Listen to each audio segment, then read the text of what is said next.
Hello, everybody. So, this is me once again, and we are finally in April.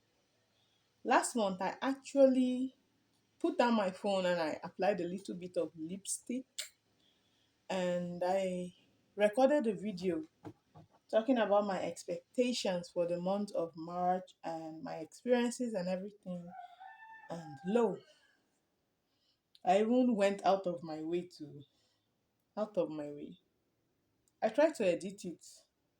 I did edit the video. I even put sound effects and transitions and I put image references and everything. And I don't know how it happened, but once it was time to export the video, um, they said that the memory was full. So I went to delete some things from my phone and somehow I deleted the video. So that didn't happen. And actually took like 1 hour. I know it doesn't sound like a lot, but I actually made an effort to like make the video like an actual video, but it didn't. So for now, this is how our videos are going to be. Mm.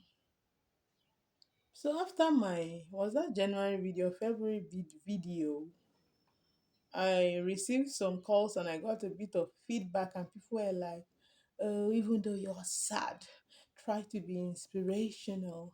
Oh, why are you crying in a video?" And I did tell those people that like I'm not trying to impress you. This is not a movie. This is not some kind of documentary. I'm just trying to share my experiences because funny thing, I've been saying it on my blog, but I don't think I've said it much here because it's very weird admitting to the fact like physically that you actually went through such a stigmatized journey. But in 2017, I was kind of in a very, very, very dark place. And even though God miraculously healed me from what many people have, many people never got the opportunity to get free from. Many people lost their lives in that journey. Even though God saved me from it, like there have to be scars. Like in every battle, there are always scars. And one of those scars is that um I don't want to say it is so weird. I'll say it. I'm just a tad bit, would I say obsessed? Obsession is not good, but like the thought of death is kind of like a looming thing around me. What an inspirational video. Look at me taking the advice of people. But I'm just being honest here. Like the thought of death used to plague me, and constantly, almost constantly, I'm always asking myself, okay, what if you had never survived what happened to you all those years ago? You'd be dead right now. What would have happened to your writing, and what would have happened to all your dreams and everything? So like I always live life with that awareness that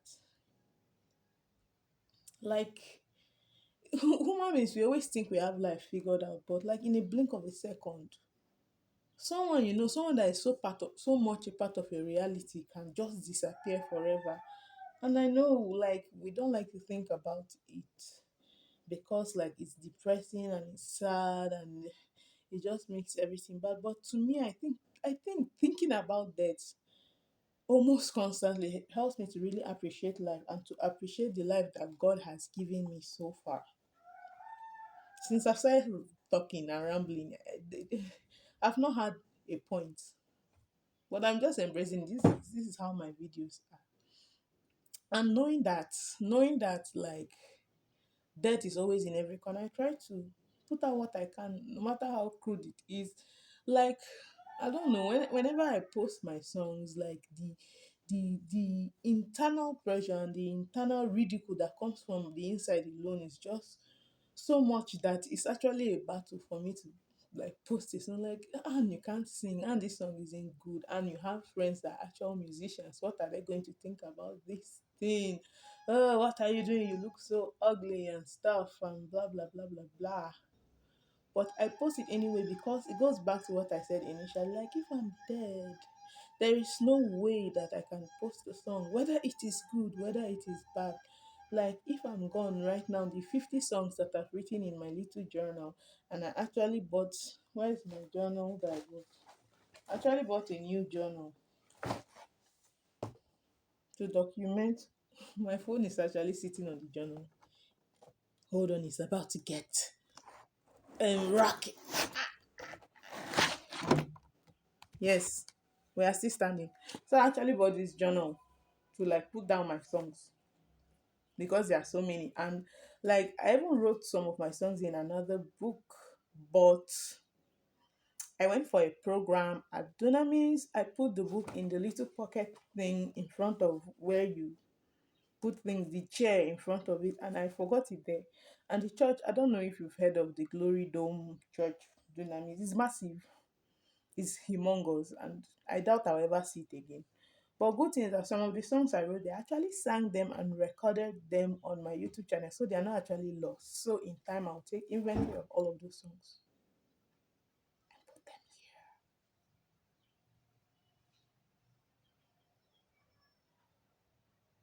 here. Okay, now going into the point of this video, March. If you want to learn about March, how March went for me, then read my blog post, which I have not written yet, but hopefully I will write it later in the day and post it shortly after I post this video. But for now, I just want to ramble about life and some major changes. So, beginning of this year, um, not even beginning of this year, for a while now, God has been telling me to trust. But how it has been for me and how God has been teaching me is that, like, He can go on and on one topic because I'm such a lousy learner. Like, sometimes I wonder how God is so patient with me. Like, He'll tell me something 1 second and I'm crying and bawling. I'm so touched by this, and the next second I've forgotten it, and I'm like, doubts, fears, anxieties the next second. But God has really been teaching me about um, trusting Him and resting in Him and believing in Him for what I don't understand and what I don't see, and like not letting the fears and frustrations of the future to rule me, and like to love Him sincerely, not to have like a selfish relationship with God where I'm looking for what I can get from Him, but to love Him like sincerely for what He is, not what He can give me. I know I've said this before, and like in this phase of my life, especially at the beginning of this year, it was like the lessons were like we're done with practicals and want to start with theory. What did I just say? We're done with the theory part, we're done with the like thinking part. Now it's time to get ahead into it, to jump into the practical, to experience it, because after all, experience is the best what teacher. Anyway, beginning of this year, I shared it. I don't know if I really talked about it in the video format, but I talked about it on my blog about how God led me to give 100% of my allowance, which I had done before, but I'd never actually earned as much as I'm earning right now. It's not much, but I've never earned the amount I'm earning right now. So it was like a struggle, like, and when I was looking for a job and praying, God, give me something, I was like, oh God, if you give me a job, I will give you 100% of my salary, even if it's like 200,000 naira or 300 or 1 million, I will give it up to you because I know you're the one who can do it. And then when I had that conviction to give it all at the beginning of January and the beginning of the new year, the doubts started flying. I've already talked about all of that. But I'm so happy that God helped me to overcome that hurdle despite all the reasons that I would have said, no, I'm not trying to bend God's hand to give it to me. God will bless me even if I don't make sacrifices, blah, blah, blah. I would have made all those excuses. But I was kind of like successful in knowing that it was not even necessarily in the giving of the money, but it was in putting myself in a situation where I had to believe in God to show up. Like I had to like put myself at zero and believe that God will show up. in the zero. Like this, the scripture that says, "When you walk through the valley of the shadow of death, He is with you." Like that scripture is so profound in the fact that, like, you walking with God is so obvious when you are in darkness rather than being in daytime. Like if you put on a very powerful torchlight in daytime, like you won't really see the effect. But if everywhere gets dark, like that's how you know how powerful. I know God is more radiant than any torchlight, so that analogy doesn't really make sense. But the point I'm trying to get is that when you're in a position to trust, you see God's goodness much more. All that I'm saying is that as of now, in April, I have been put in yet another position to trust God totally with my finances, with my future, with what He wants me to be, with my gifts. And I'm not mad. Like, I'm someone who prides myself. I'm so proud. What's wrong with me?